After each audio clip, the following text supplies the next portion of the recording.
porquê que você quer continuar vivendo. Obrigado.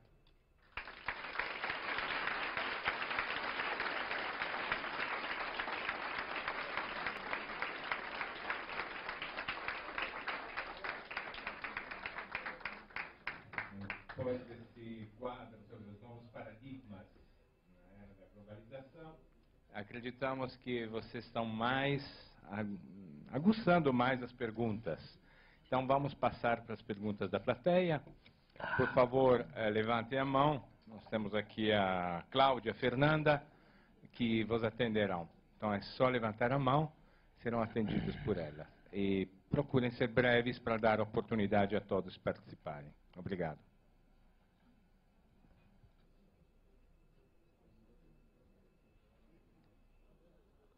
Às vezes demora um pouquinho porque a câmera tem que ajustar a pessoa que está fazendo a pergunta.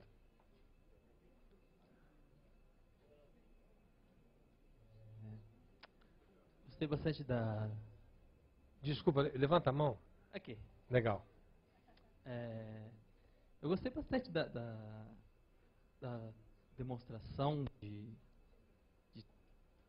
descrever como está funcionando a sociedade hoje em dia. Justamente com toda essa capacidade de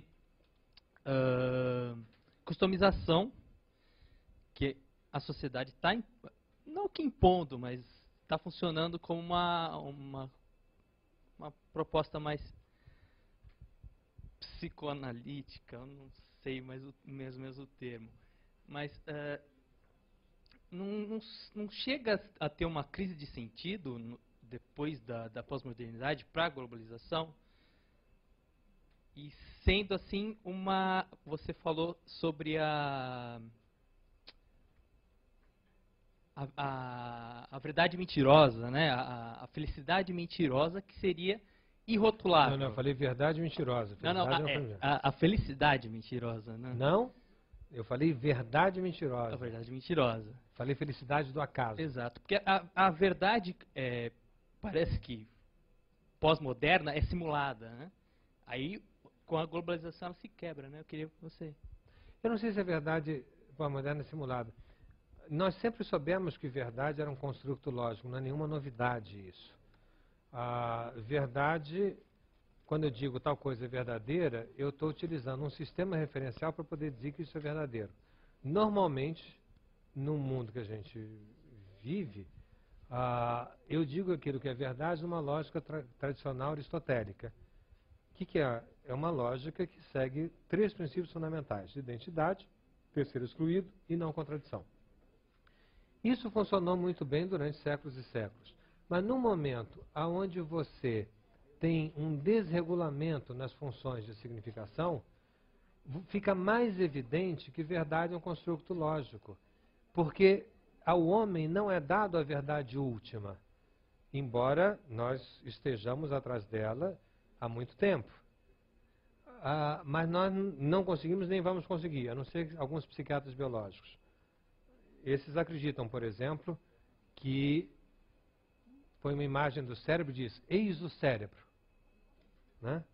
Eu sempre me lembro, aproveito para fazer uma homenagem a alguém que está hoje em Campinas, o maior lógico brasileiro, o professor Newton da Costa, que está recebendo o título, recebeu essa semana o título de professor emérito da Unicamp.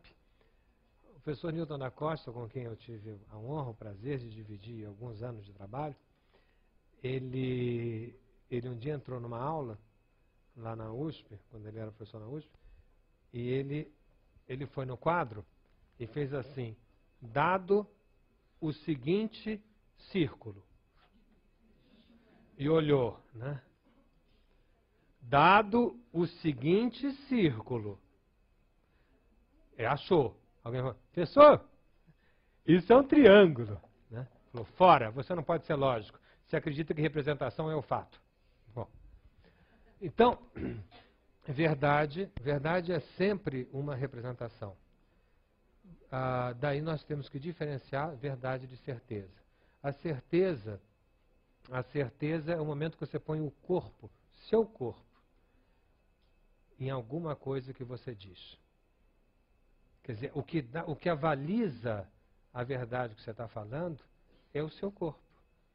Por isso que alguns acham, não é bem verdade isso, falar em verdade, que testemunho vem de testículo. Que se você errar no testemunho, você perde o dito cujo. Jacques Lacan acha isso, não é qualquer pessoa que acha. Meu nome é João Tavares e eu me formei em economia na Unicamp, convencido de que Unicamp é um nome que carrega um mito, sabe? E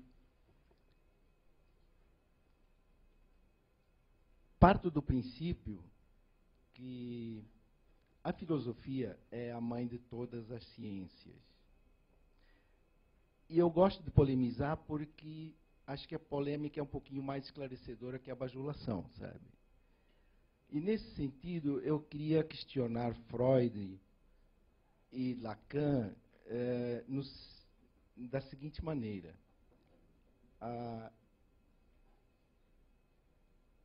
Existe um peso muito forte do sexo e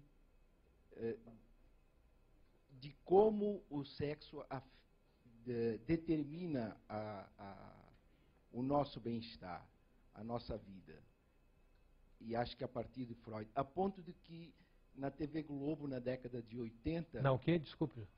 O sexo... A ponto de? A ponto de que uma psicóloga que participava de um programa da TV Globo nas décadas de 80 ter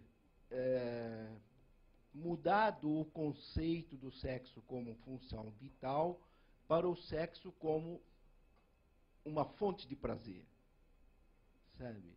E hoje é difícil a gente convencer uma mulher de que o sexo é uma função vital, não é uma fonte de prazer, sabe? É diferente prazer... Palavra com você. É diferente prazer de satisfação, meramente física, né? Tem uma certa diferença. E eu acho que, naquilo que o senhor falou, a palavra encore, ela que eu é não uma falei palavra, a palavra hoje, encore. Encore. Sim, mas eu não falei a palavra. No livro do Lacan. Não, eu conheço o livro, eu só estou dizendo que eu não falei. Hoje eu não falei a palavra encore. Encore? Encore? Falou sim. Encore? Eu falei a palavra encore? Falou. O título Desculpa. do livro de Lacan. E eu gostaria de exprimir, por exemplo, que o encore é uma expressão usada em francês quando uma pessoa desperta na outra realmente um prazer.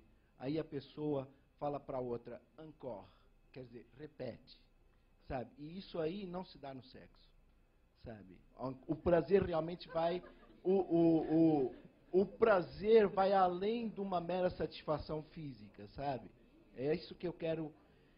E, nesse sentido, eu acho que, por exemplo, ao presenciarmos hoje muitos psicólogos trocarem a moral religiosa por uma moral... daquelas orientais, sabe? Que não tem conhecimento de Deus, mas... como é que se diz? Uma moral daquelas filosofias orientais. A gente parte do princípio que, quer dizer, ou fica no direito de pensar que a psicologia realmente, em relação à filosofia, ela é uma filha bastarda, sabe? Foi de uma noite de prazer. A minha... Certo, certo. A pergunta seria a seguinte.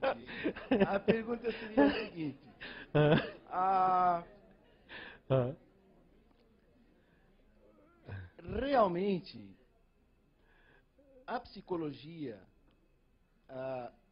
é vertical ou ela tem realmente servido o Estado e realmente é uma coisa que revoluciona, sabe?